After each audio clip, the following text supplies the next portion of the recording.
Morning Post was not just an ordinary English paper. It was not solely or not purely a newspaper enterprise.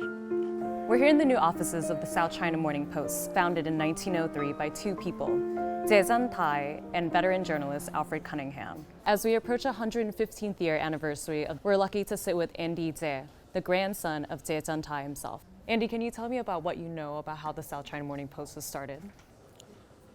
It was for some very noble reasons. It's not just some crazy idiots running a newspaper. The Tse family was heavily involved in the preparation of the underground activities, so-called Chinese Revolution. They chose to finance to have their own newspaper for propaganda. Second, which I rank as a more important reason, is because my grandfather and my great-grandfather wanted to run their own printing press to print revolutionary posters, propaganda material, and so on in Chinese. What was the demands of this revolutionary movement that made your grandfather such a radical figure for that time? My great-grandfather was actually the main financier of Morning Post, because at that time my grandfather, Tse Tsan-tai, was in his early 30s. The big boss was my great-grandfather, Tse Tsan.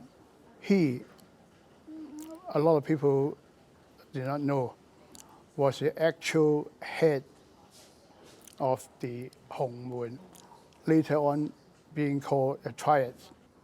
And because of his association with overseas, they could buy armed explosives from the States, from Australia, because they were Hong Mun connection, Hong Mun clans. So your family was prepared to have a violent revolution? Yeah, no doubt about that. And what do you think was the goal of their revolution? To kick out the Manchus, and because the Manchus at the time was quite corrupt, and they want to form a republic. They don't want to have a king, an emperor anymore, right? Especially a Manchu under the Qing dynasty. That was their very, very basic aim or goal, to start a republic in China. Was it dangerous for them to go into this endeavor? Of course. People got killed, assassinated. My grandfather, he took a license with the Hong Kong police to carry his own personal revolver. People were trying to attempt to kill him.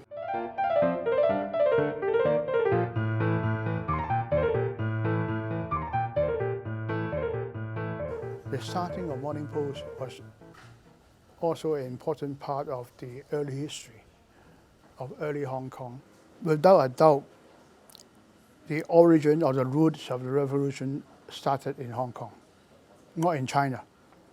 The nationalist Chinese, the Kuomintang, the KMT, they don't want this part of early Chinese history known to the public too much.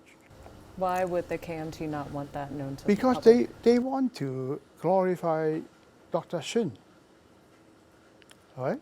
But Dr. Xin, in fact, have almost no association with the truly early activities in Hong Kong. Take a look at the real picture. How many days did this Sun Yat-sen stay in Hong Kong? Well, very few, because he was banned from even entering Hong Kong. Well, how on earth did he become a so-called well-known revolutionary leader? So if your great-grandfather and grandfather were here today, what is something that they would like to see the South China Morning Post carry into this 115th year? The paper, I think, should carry on being an impartial, informative newspaper. As the only descendant from the Tse family, I give great credit to my ancestors. They managed to do all these things without a lot of people in Hong Kong knowing about it. They did a bloody good job.